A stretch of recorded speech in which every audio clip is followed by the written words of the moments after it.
Students आपल्या YouTube चॅनलवरती आपलं सर्वांचं स्वागत आहे. मित्रांनो, आपल्या या लेक्चरमध्ये आपण जे काय फार्मासिस्ट एक्झाम असेल त्या संबंधित महत्त्वाचे क्वेश्चन या ठिकाणी पाहत आहोत. आपण या चॅनलला सबस्क्राईब केलं नसेल तर या चॅनलला सबस्क्राईब करा. त्याचबरोबर व्हिडिओ आवडला असेल तर त्यानंतर तुम्ही काय करा, व्हिडिओला लाईक पण करा. या ठिकाणी आपण मित्रांनो जे काय फार्मासिस्ट एक्झाम्समध्ये जे काय महत्त्वाचे प्रश्न आहेत या ठिकाणी आपण पाहत आहोत. त्यामध्ये आपण पाहतोय जे काय महत्त्वाचा क्वेश्चन आहे ते यामध्ये क्वेश्चन आहे, removal of disease from universe is called as. जे काय जगामधून किंवा पूर्ण विश्वामधून एखादा डिसीज नाहीसा होणं त्याला काय म्हणायचं, तर या ठिकाणी ऑप्शन आहेत इराडिकेशन, इपिडेमिक, पॅन्डेमिक, प्रिव्हेन्शन. त्या ठिकाणी मित्रांनो करेक्ट आन्सर आहे eradication. Answer A is correct answer आहे. तर या ठिकाणी इराडिकेशन म्हणजे काय, समूळ उच्चाटन किंवा मग पूर्णपणे काय होणं, तो डिसीज काय होणं, संपून जाणे किंवा नाहीसा होणे या ठिकाणी. त्याचबरोबर इपिडेमिक म्हणजे काय, ठराविक एरिया जसं राज्य देश या ठिकाणी एखाद्या डिसीजची साथ पसरणं त्याला आपण इपिडेमिक म्हणून. पॅन्डेमिक म्हणजे काय, एखाद्या आजाराची किंवा डिसीजची बऱ्याच मोठ्या भागामध्ये त्याची साथ पसरणे म्हणजे एखादा देश असेल, खंड असेल किंवा संपूर्ण जगामध्ये त्याला आपण पॅन्डेमिक म्हणूयात. प्रिव्हेन्शन म्हणजे काय, डिसीज होऊ नये म्हणून घेतलेली काळजी तर आपण प्रिव्हेन्शन म्हणूया. तर या ठिकाणी काय इराडिकेशन हे आपलं करेक्ट आन्सर आहे. नेक्स्ट क्वेश्चन आहे आपला मित्रांनो,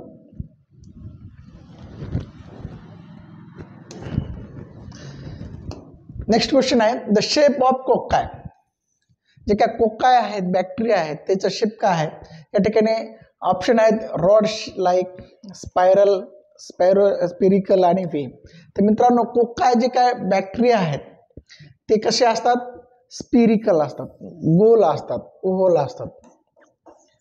करेक्ट आन्सर आहे ओव्हल.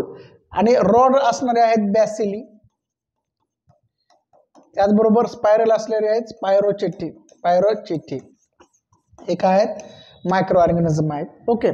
त्याचबरोबर व्ही काय किंवा मग व्हिब्रिओ कोलोरा, व्ही कोमा शेप्ड आहेत व्हिब्रिओ कोलोरा. ओके.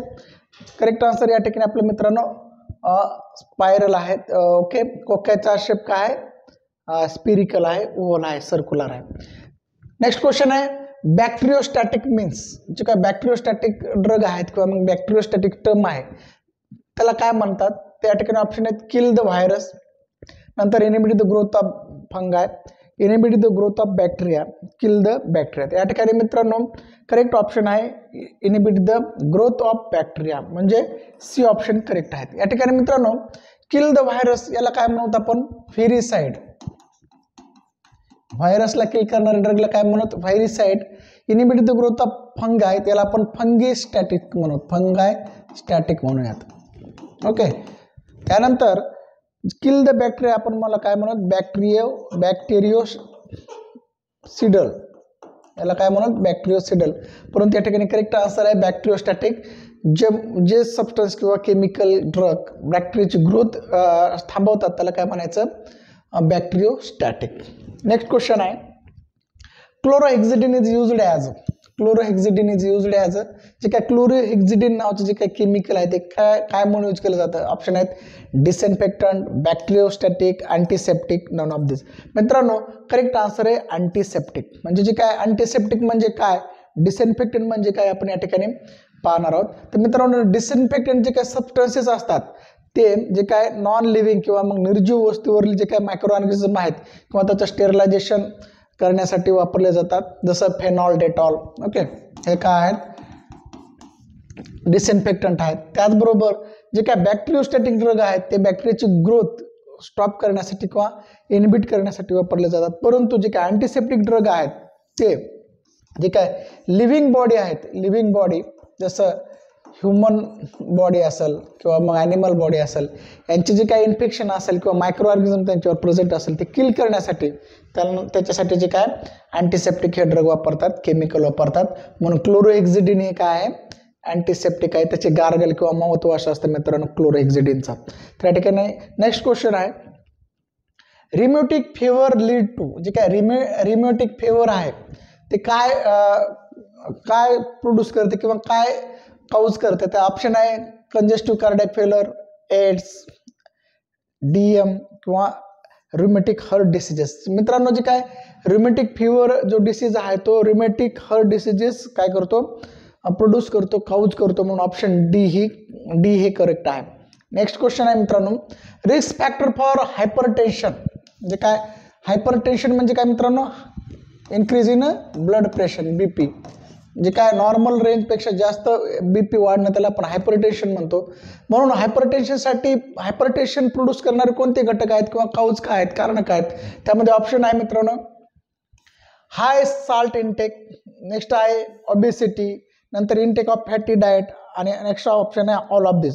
मित्रांनो करेक्ट ऑप्शन आहे ऑल ऑफ दिस. जे काय सगळे जे काय फॅक्टर आहेत हे काय करतात, हायपरटेन्शन किंवा उच्च रक्तदाब प्रोड्यूस करण्यासाठी महत्त्वाचे आहेत. त्यानंतर हेपेटायटिस इज कॅरेक्टराइज्ड बाय, जे काय हेपेटायटिस जो डिसीज आहे त्याचे काय फीचर्स आहेत मित्रांनो, कॅरेक्टरिस्टिक्स काय आहेत, त्या ठिकाणी ऑप्शन आहे inflammation of lungs, skin rashes, inflammation of liver, oedema. त्या ठिकाणी मित्रांनो हेपेटायटिसमध्ये काय होतं, लिव्हरचं काय होतं, इन्फ्लेमेशन होतं. त्यामध्ये महत्त्वाचं जे काय साइन अँड सिम्पटम्स आहे हेपेटायटिसचा, inflammation of liver. Okay, skin rashes किंवा इन्फ्लामेशन ऑफ लंग हे अदर डिसीजचे काय साइन अँड सिम्पटम्स असू शकतात. ॲलर्जिकमध्ये स्किन रॅशेस होऊ शकतात ॲलर्जीमध्ये. ओके, त्याचबरोबर जे काय लंग्समध्ये जे काय अस्थमा असेल किंवा जे काय रेस्पिरेटरी डिसीज असतील त्यामध्ये लंग्स होईल. बट हेपेटायटिसमध्ये इन्फ्लामेशन ऑफ लंग लिव्हर हे घडून येतं, एवढं लक्षात घ्या. नंतर नेक्स्ट क्वेश्चन आहे transaminase are increased in. Transaminase increased in कोणत्या कंडिशनमध्ये ट्रान्सॲमिनेज जे काय प्रमाण आहे ते वाढतं किंवा इन्क्रीज होतं. या ठिकाणी ऑप्शन आहेत मित्रांनो डिप्थेरिया, हेपॅटायटिस, टीबी आणि कोलेरा. तर करेक्ट आन्सर आहे मित्रांनो हेपॅटायटिस मध्ये काय होतं, जे काय ट्रान्सॲमिनेज नावाचं जे काय एन्झाइम आहे त्याचं प्रमाण काय होतं, इन्क्रीज होतं शरीरामध्ये. नेक्स्ट क्वेश्चन आहे food poisoning is mainly caused bye. जे काय फूड पॉयझनिंग केसेस आहेत किंवा मग फूड पॉयझनिंग होण्याचे महत्त्वाचं कारण काय मित्रांनो, त्या ठिकाणी ऑप्शन आहे टायफस. कोणता micro organism food poisoning cause करतं किंवा काय घटक फूड पॉयझनिंगसाठी महत्त्वाचे आहेत मित्रांनो. या ठिकाणी ऑप्शन आहे टायफस, या ठिकाणी साल्मोनेला, नंतर आहे सिगेला आणि टिटॅनस. तर या ठिकाणी मित्रांनो टायफस काय करतो, टायफॉइड काय काउज करतो, साल्मोनेला हा फूड पॉयझनिंगसाठी महत्त्वाचा आहे मित्रांनो. ओके, सिगेला आणि टिटॅनसमुळे टीटी किंवा मग आपण काय म्हणू टिटॅनस हा आजार होतो. ओके ओके, त्यानंतर नेक्स्ट क्वेश्चन आहे मित्रांनो कोलेरा इज कॅरेक्टराइज्ड बाय. आता कोलेरामध्ये त्याचे साइन अँड सिम्पटम्स काय आहेत मित्रांनो, या ठिकाणी उत्तर आहे ऑप्शन आहेत ए डिहायड्रेशन ऑफ टिश्यू, दुसरं आहे डिसेंट्री, तिसरं आहे स्किन रॅशेस आणि निमोनिया. तर महत्त्वाचं जे काय कारण आहे किंवा मग फीचर आहे किंवा साइन अँड सिम्पटम्स आहे कोलेराचं ते आहे डिहायड्रेशन ऑफ टिश्यू. जे काय टिश्यू आहेत बॉडीमधले त्याचं काय होतं, डिहायड्रेशन होतं. तर हे महत्त्वाचं सिम्पटम्स आहे कोलेराचं. नेक्स्ट क्वेश्चन आहे mumps usually affect in children. जे काय मम्स आहेत ते चिल्ड्रनमध्ये काय कशाला अफेक्ट करतात, कोणत्या ऑर्गनला अफेक्ट करतात. त्याचं ऑप्शन आहे salivary gland, brain, tonsils and throat, pancreas. मित्रांनो सॅलिव्हरी ग्लँडला जे काय मम्स आहेत हे काय करतात, अफेक्ट करतात चिल्ड्रनमध्ये. नेक्स्ट क्वेश्चन आहे मित्रांनो जे काय आयोडीन डिफिशियन्सी डिसऑर्डर आहे त्याचं एक्झाम्पल कोणतं आहे. त्या ठिकाणी उत्तर आहे मित्रांनो जे काय ऑप्शन आहे त्याच्यामध्ये गोटा असेल, ग्वायटर असेल, नाईट ब्लाइंडनेस असेल किंवा इन्फ्लॅमेशन. तर मित्रांनो जे काय ग्वायटर नावाचा जो डिसीज आहे आयोडीन डिफिशियन्सीमुळे होतो. जे काय आयोडीनची ज्या कमतरतेमुळे होणारा आजार हा ग्वायटर, त्याला आपण मराठीमध्ये गलगंड म्हणतो. ओके, तर हा ग्वायटर आयोडीनच्या डिफिशियन्सीमुळे होतो. नाईट ब्लाइंडनेस आपण विटॅमिन ए मुळे होऊ शकतो मित्रांनो, एच्या डिफिशियन्सीमुळे होतं. इन्फ्लॅमेशनला जे काय इंजुरी वगैरे इतर कारण असू शकतात. बट जे काय ग्वायटर हा डिसीज आहे आयोडीनच्या कमतरतेमुळे होतो. नेक्स्ट क्वेश्चन आहे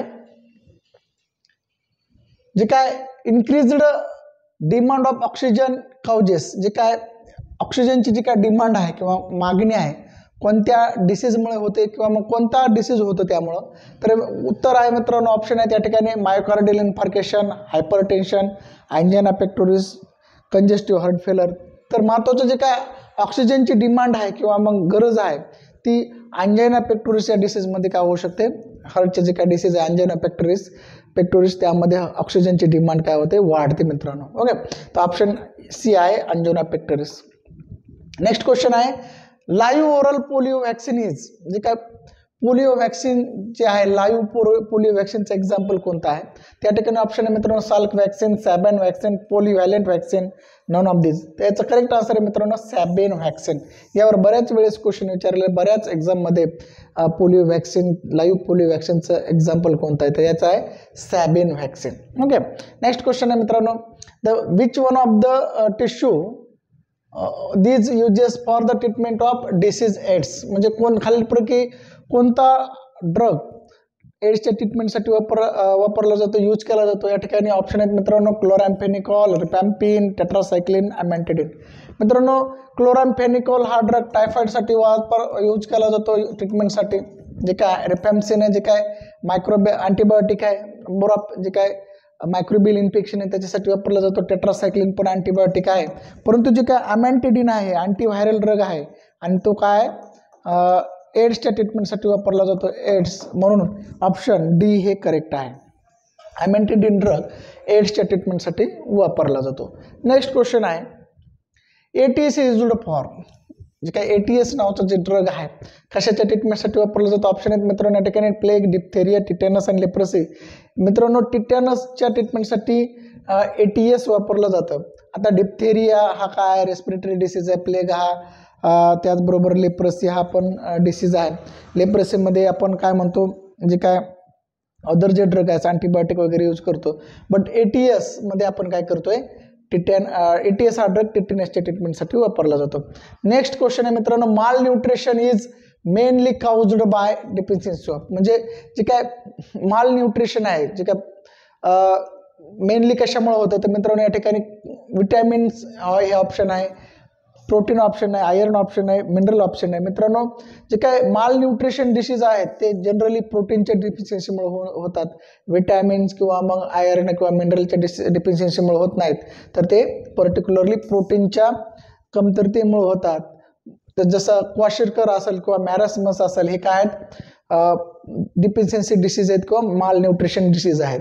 तर या ठिकाणी करेक्ट आन्सर आहे प्रोटीन. नेक्स्ट क्वेश्चन आहे मित्रांनो या ठिकाणी मलेरिया इज ट्रान्समिटेड थ्रू. आता मलेरिया हा आजार किंवा डिसीज कशा मार्फत ट्रान्समिट होतो? तर या ठिकाणी ऑप्शन आहे female anopheles mosquito, female culex mosquito, female house fly, none of दिस.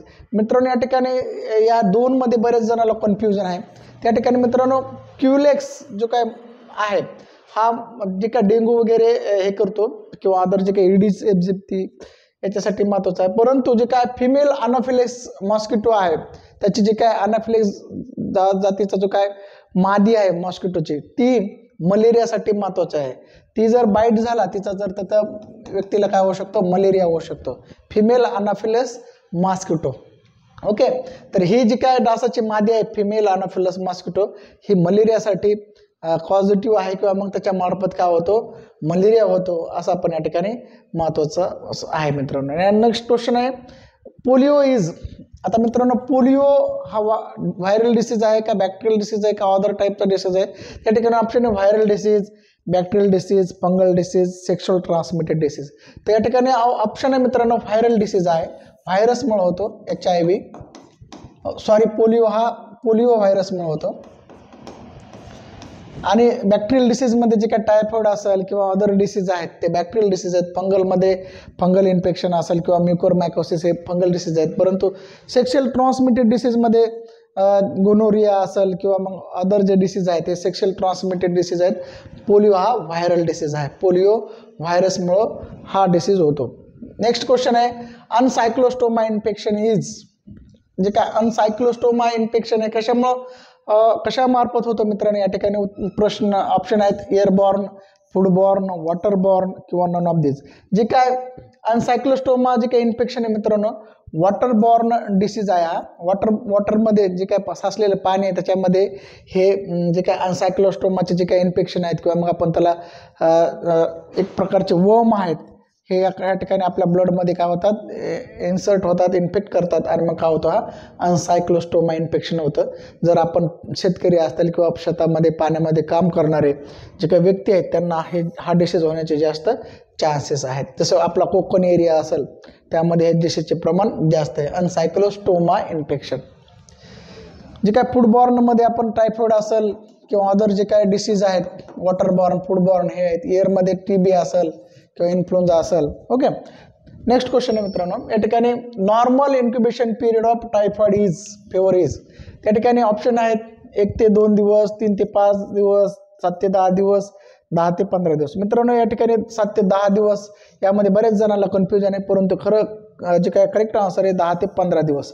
म्हणजे जे काय टायफॉइड आहे 10 ते 15 दिवस त्याचं जे काय इन्क्युबेशन पिरियड आहे. जे काय टायफॉइडचा जे काय साल्मोनेला टायफी आहे,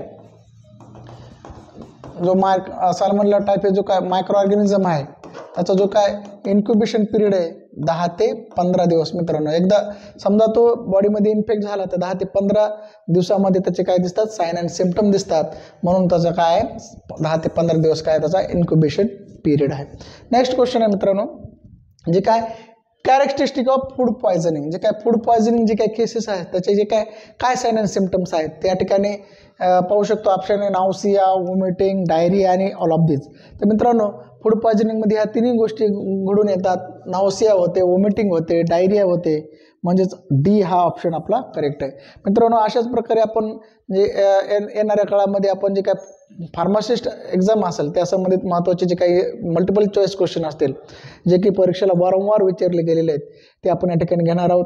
या चॅनलला जर तुम्ही सबस्क्राईब केलं नसेल त्या चॅनलला सबस्क्राईब करा, लाईक करा, शेअर करा. या ठिकाणी आपण थांबूया. जय हिंद, जय महाराष्ट्र.